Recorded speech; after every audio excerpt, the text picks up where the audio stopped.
ارسم سمايا عيونك واقسم قسم ما اخو كذابين. ارسم سمايا عيونك واقسم قسم ما اخونك.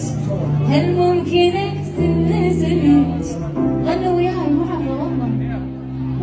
تصيري لي عيني وعيني ما دامك تحبيني، ما دامك